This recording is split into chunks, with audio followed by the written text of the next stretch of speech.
क्या है ये जानेंगे, और इस पर बात करने के लिए मेरे साथ डॉक्टर ए के वर्मा हैं, जो सीएसएसपी के निदेशक हैं, उत्तर प्रदेश के कानपुर के क्राइस्ट चर्च कॉलेज में राजनीति विज्ञान विभाग के प्रोफेसर रहे, एचओडी रहे डिपार्टमेंट के। सर, ये जो सवाल है कि क्या अंबेडकर ने संविधान लिखा, क्योंकि मैं पिछले कई दिनों से देख रहा हूं, अभी तो खैर हाल फिलहाल में दलित आंदोलन हुए, SC/ST एक्ट को लेके काफी बवाल हुआ देश में। इसके पहले भी मैं पिछले 2-3 सालों से, जब से भारत में सोशल मीडिया का क्रेज बहुत तेजी से बढ़ा, तब से एक चीज मैं नोटिस कर रहा हूं कि ज्यादातर लोग, और काफी पढ़े लिखे लोग, मैंने कुछ प्रोफेसर्स को भी देखा, कुछ जो PhD के छात्र हैं या MPhil कर रहे हैं, उनको भी मैंने देखा, जो एक तरफा लिख रहे हैं कि अंबेडकर ने संविधान लिखा, बाबा साहब ने संविधान लिखा। सच क्या है? क्या मतलब पूरा संविधान सिर्फ अंबेडकर ने लिखा? आखिर संविधान, जो भारत का संविधान है, उसको किसने लिखा? मगर ये बहुत ही आपने ज्वलंत प्रश्न उठाया है, और इस प्रश्न का उत्तर देने के पहले सबसे पहले मैं अपने सभी संविधान निर्माताओं को प्रणाम करता हूँ, और खासतौर से डॉक्टर अम्बेडकर को भी प्रणाम करता हूँ कि भाई, जिन लोगों ने हम लोगों को एक ऐसा संविधान दिया जिसकी बलबूते पे आज हम लोग दुनिया में कहते हैं कि भारत का संविधान दुनिया का सर्वश्रेष्ठ संविधान है। और हम लोग ही नहीं कहते हैं, ये बहुत सारे विद्वान दुनिया के कहते हैं। लेकिन जहां तक संविधान को बनाने का प्रश्न है, मुझे लगता है कि स्वयं संविधान इस बात को रेखांकित करता है कि ये संविधान बनाया किसने है। अच्छा। हाँ, और संविधान के पहले अक्षर की शुरुआत होती है, we the people of India having solemnly resolve to constitute India into a sovereign socialist republic, और अंत में ये कहता है कि we hereby adopt, enact and give to ourselves this constitution. इसका मतलब ये हुआ कि संविधान स्वयं कहता है कि ये संविधान और किसी ने नहीं बनाया है, भारत की समस्त जनता ने बनाया है। तो पहली डिस्क्लेमर तो ये हो गया कि हम इसको किसी का, एक व्यक्ति को या कुछ व्यक्तियों का श्रेय नहीं दे सकते, स्वयं संविधान इसका श्रेय जनता को देता है। सबसे पहली डेमोक्रेटिक बात तो ये है।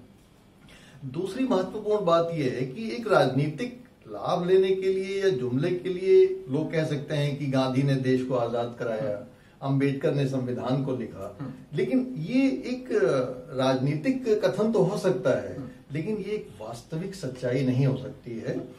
हाँ, इन्होंने नेतृत्व प्रदान किया, ये कहा जा सकता है। गांधी ने भारत की स्वतंत्रता के लिए नेतृत्व प्रदान किया, अंबेडकर ने भी संविधान लेखन में नेतृत्व प्रदान किया, लेकिन ये कहा जाए कि गांधी ने देश को स्वतंत्रता दिलाई और अंबेडकर ने संविधान लिखा, ये सत्य से परे है, ऐसा नहीं है। तो अब फैक्ट क्या है, ये जानना बहुत जरूरी है। तो एक राजनीति शास्त्र के छात्र के नाते मुझे ऐसा लगता है कि पूरे देश को इस जो त्रुटि है, इसको समझने की कोशिश करनी चाहिए। उसका कारण ये है कि अगर आप सही चीजों को नहीं जानेंगे तो इसमें आपका कोई दोष नहीं है। लोग गलत चीजें फैलाएंगे, आप भी उस गलत चीजों के उसमें आ जाएंगे। तो सबसे पहले हमें समझने की जरूरत है कि आखिर संविधान सभा, जिसका आपने कहा कि जिसने संविधान बनाया, तो पहली चीज तो ये है कि हमारा जो टोटल कॉन्स्टिट्यूशन बना, उसकी सबसे पहली पृष्ठभूमि ये है कि 1946 में जब हमारे देश में ये तय हुआ कि साहब हमारा देश स्वतंत्रता प्राप्त करेगा, तो उसके पहले ब्रिटिश साम्राज्य ने एक कैबिनेट मिशन प्लान भेजा यहाँ पे, और उस प्लान के तहत यहाँ पे उन्होंने कहा कि संविधान सभा का गठन होगा जो संविधान बनाएगी। उन्होंने किसी व्यक्ति को अधिकृत नहीं किया, एक संविधान सभा को अधिकृत किया, और उस संविधान सभा के लिए उन्होंने कहा कि जुलाई 1946 में उसके कॉन्स्टिट्यूशन, उसके चुनाव होंगे। तो जुलाई 1946 में, अर्थात स्वतंत्रता प्राप्त करने से पहले एक संविधान सभा की, हाँ, एक संविधान सभा चुनी गई, क्योंकि अभी देश तो आजाद था नहीं, देश तो गुलाम था।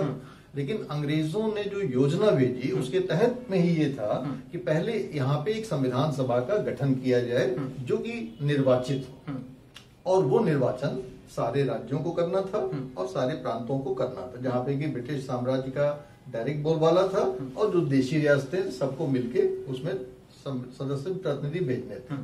और इस प्रकार से 292 सदस्य जो हैं वो प्रांतीय और 93 सदस्य जो हैं वो राज्यों को भेजने थे। अर्थात कुल मिला के 385 लोग भारत की संविधान सभा के लिए चुने जाने थे। इसमें कालांतर में विभाजन हो गया जब इंडिया पाकिस्तान का, और मुस्लिम लीग के नेतृत्व में पाकिस्तान बना, तो बहुत सारे सदस्य जो है पाकिस्तान चले गए उसके, तो वो वैकेंसी वो उतने संख्या कम हो गए, लेकिन वो दीगर बात है। बात यह है कि जो लोग भी बचे फिर उन्होंने संविधान को कैसे बनाया, ये इंपॉर्टेंट है। और इसके लिए सबसे पहले 9 दिसंबर 1946 को संविधान सभा की पहली मीटिंग हुई, और उस पहली मीटिंग में के बाद उसी समय 1-2 दिन के अंतराल पे 11 दिसंबर को सबसे पहले संविधान सभा का विधिवत अध्यक्ष चुना गया। अच्छा। डॉक्टर राजेंद्र प्रसाद, जो स्वयं एक बहुत बड़े संविधानविद थे, बहुत बड़े लीगल एक्सपर्ट थे, कॉन्स्टिट्यूशनल एक्सपर्ट थे, उनको उस सभा का अध्यक्ष चुना गया। पहला काम तो लैंडमार्क किए हुआ। उसके बाद जो प्रधानमंत्री कालांतर में हुए जवाहरलाल नेहरू था, उन्होंने उसके 2 दिन बाद, अर्थात 9 दिसंबर के 2 दिन बाद अध्यक्ष चुना गया 11 दिसंबर, और 11 दिसंबर के 2 दिन बाद 13 दिसंबर को नेहरू जी ने सबसे पहले एक ऑब्जेक्टिव रेजोल्यूशन पेश किया पूरे सदन में, जो कि कालांतर में हमारे संविधान सभा का, जिसको हम प्रीएम्बल कहते हैं, वो उसकी आधारशिला था।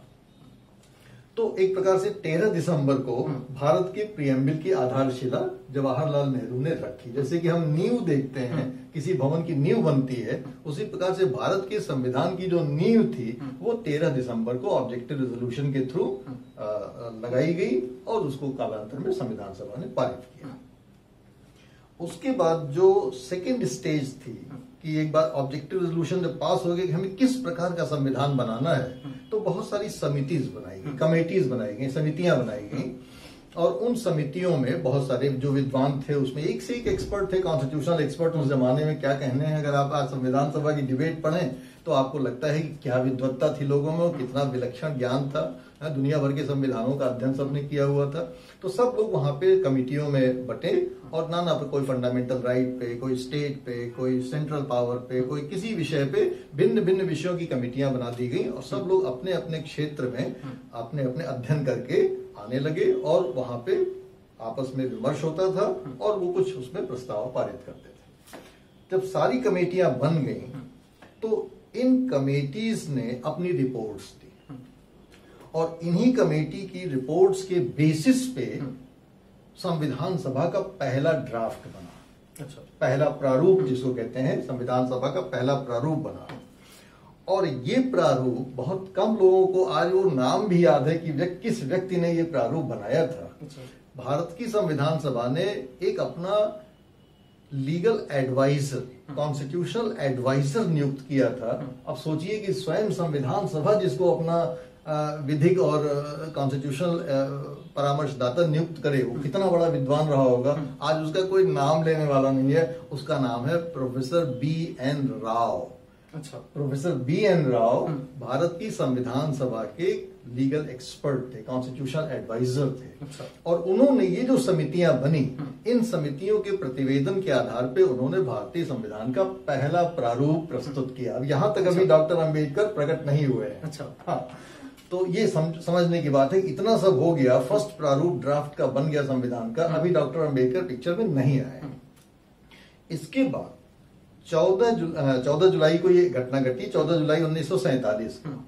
उसके बाद 29 अगस्त 1947 को भारत की संविधान सभा ने 7 सदस्यों का एक विशेष प्रारूप समिति का गठन किया। इस समिति में अलादी कृष्णा स्वामी अय्यर, अयंगर, अंबेडकर, के.एम. मुंशी, मोहम्मद सलाउद्दीन, B.L. मित्तल और D.P. खैतान, ये 7 लोग उस समिति में थे। और इस समिति ने स्वयं निर्णय लिया कि इसमें हम जो B.N. राव साहब ने पहला ड्राफ्ट संविधान का बनाया है, हम उस पर पूरा विचार करेंगे। और इसी समिति ने स्वयं अपने निर्णय से डॉक्टर B.R. अम्बेडकर को उस प्रारूप समिति का अध्यक्ष चुना। अच्छा। ठीक है। तो इस प्रकार से डॉक्टर अम्बेडकर का पदार्पण होता है पूरी इस संविधान बनाने की प्रक्रिया में।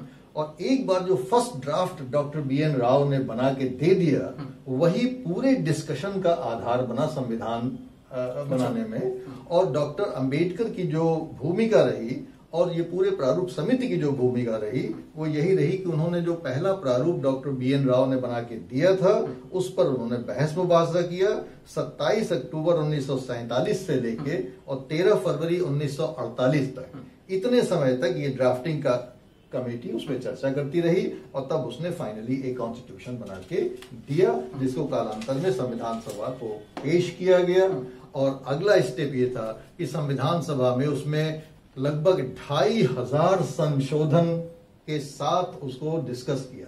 अर्थात जो प्रारूप प्रस्तुत किया गया उसमें पूरे देश से लोगों को कहा गया था कि आप अपने अपने प्रतिवेदन भेजिए कि आप इसमें क्या संशोधन चाहते हैं। तो पूरे देश से लोगों ने उसमें प्रतिवेदन भेजा और उनकी संख्या थी, टू बी एग्जैक्ट, 2473 संशोधन भेजे, अर्थात लगभग 2500 संशोधन भेजे। और पूरे 2500 संशोधन पे संविधान सभा ने बहस मुबाहसा किया। बड़ी शानदार बहसें हुई हैं। मैं हाईली रिकमेंड करूंगा कि भारत की सभी जनता और सभी छात्र भारत की संविधान सभा के बहस मुबाहसे को पढ़ें और ये देखें कि उसमें हर सदस्य ने कितनी अहम भूमिका संविधान बनाने में निभाई है। और फिर अंत में जाके 26 नवंबर 1949 को इसको डॉक्टर राजेंद्र प्रसाद ने हस्ताक्षर किया और सारे सदस्यों ने उस पर हस्ताक्षर किया और उसी दिन से इसके कुछ प्रावधान लागू हो गए और शेष प्रावधान 26 जनवरी 1950 से लागू हुए। इस प्रकार से भारत के संविधान सभा और अनेक समितियों, अनेक विद्वानों के साथ साथ डॉक्टर अंबेडकर की बड़ी अहम भूमिका रही है इस संविधान को बनाने में, क्योंकि प्रारूप समिति के वो चेयरमैन थे और जो कुछ भी डिस्कशंस होता था, अंबेडकर की भाषा, उनका जो विधिक ज्ञान, उनका संवैधानिक जो ज्ञान था इतना विलक्षण था कि वो किसी भी प्रकार के जो डिसेंट आते थे उसको अपने तर्कों से बोल के काट के एकदम तराश के उस प्रावधान को हमारे सामने रखते थे। तो उनकी विलक्षणता में कोई संदेह नहीं किया जा सकता है।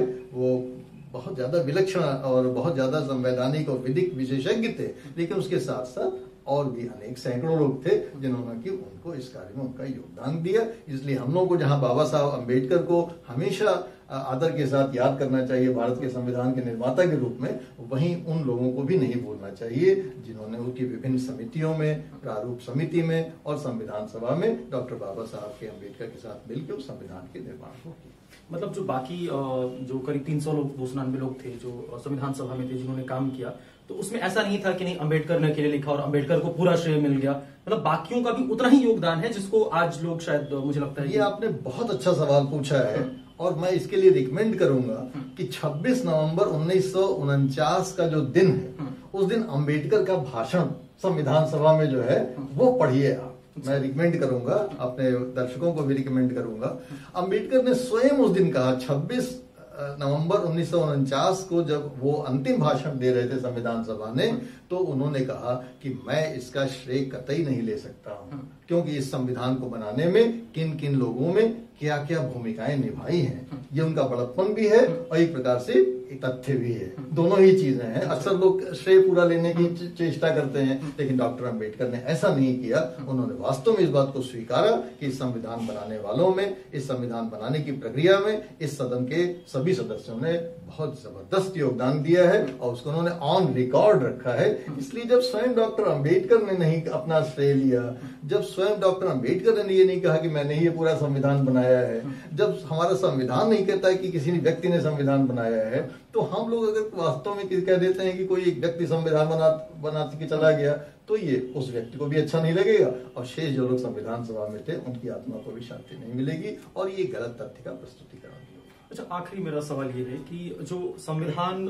आज लोग कहते हैं ना अंबेडकर ने संविधान लिखा, जो एक गलत तथ्य भी है, जैसा आपकी बातचीत से स्पष्ट हुआ, ये प्रचलन में कब आया और कैसे आया? मतलब ये क्या सिर्फ राजनीतिक पार्टियों की गलतियां हैं कि मतलब या राजनीतिक लाभ लेने के लिए ऐसा किया गया? ऐसा मतलब क्यों किया गया कि पूरा संविधान एक व्यक्ति केंद्रित बताया जा रहा है? अब ये राजनीति विज्ञान के या संविधान के या विधि के जो छात्र हैं वो तो ऐसा नहीं कहते। वो कभी ऐसा मैंने कुछ लोगों को देखा है ऐसे, मतलब आजकल कुछ मैंने छात्रों को भी देखा, इसलिए मेरी चिंता बढ़ गई कि जो पढ़े लिखे छात्र हैं वो भी ऐसा लिख रहे हैं कि अंबेडकर ने सिर्फ संविधान बनाया। तो नहीं, ऐसा उन्हें अगर कर रहे हैं तो उसके कोई और कारण होंगे, वो सत्य नहीं है। सत्य जो है वो हम लोगों ने डिस्कस किया, और वो कोई सत्य ऐसी चीज थोड़ी है कि हमारे और आपके विचारों पे आधारित हो।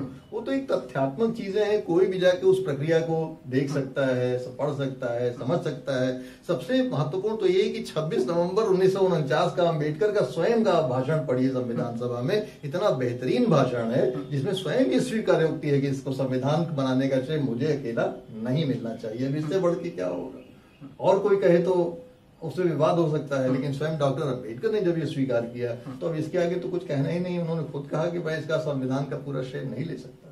और संविधान जो बना उसमें चौथे स्टेप में शायद आपने जो कहा, अम्बेडकर एक प्रक्रिया थी। संविधान सभा के अध्यक्ष चुने गए, उसमें ऑब्जेक्टिव रेजोल्यूशन आया, समितियां बनी, BN राव साहब ने फर्स्ट ड्राफ्ट बनाया, फिर अम्बेडकर साहब और उनकी प्रारूप समिति आई जिसने कि उस प्रारूप को एक बिल्कुल जैसे एक मूर्तिकार होता है कि आप उसको एक पत्थर दे दीजिए, उस पत्थर को तराश के वो एक जो है मूर्ति दे देता है। उसी प्रकार से इसमें कोई शक नहीं है कि डॉक्टर अम्बेडकर ने जो फर्स्ट ड्राफ्ट था, जो रॉ था एकदम से, उसको तराश के काट के छाट के उन्होंने बेहतरीन संविधान प्रारूप समिति ने डॉक्टर अम्बेडकर के नेतृत्व में उसमें बहुत सारे लोग संविधान सभा को प्रस्तुत किया, जिसमें कि स्वयं 2-2.5 हजार संशोधनों पे विचार हुए और बहुत सारे स्वीकार भी किए गए। अच्छा, आपने जो एक और जिक्र किया कि जो डिबेट्स हैं वो मौजूद हैं। अगर मान लीजिए कि हम लोगों ने जो बातें किया, अगर ये लोग जो हमारे दर्शक हैं अगर उसको पढ़ना चाहें, देखना चाहें, तो उनको कैसे मिल सकता है? बड़ी आसानी से।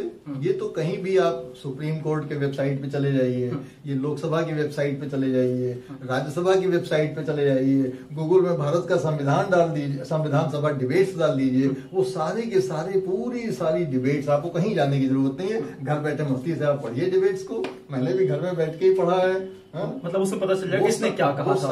सब उपलब्ध है, लाइब्रेरी में भी है हमारे और घर में भी है। तो जिसको जहां सहूलियत है, आजकल को तो बड़ा अच्छा हो गया है कि सभी लोग इस प्रकार के रिसोर्सेज को एक्सेस कर सकते हैं। नहीं तो पहले तो ये सब मिलते ही नहीं थे।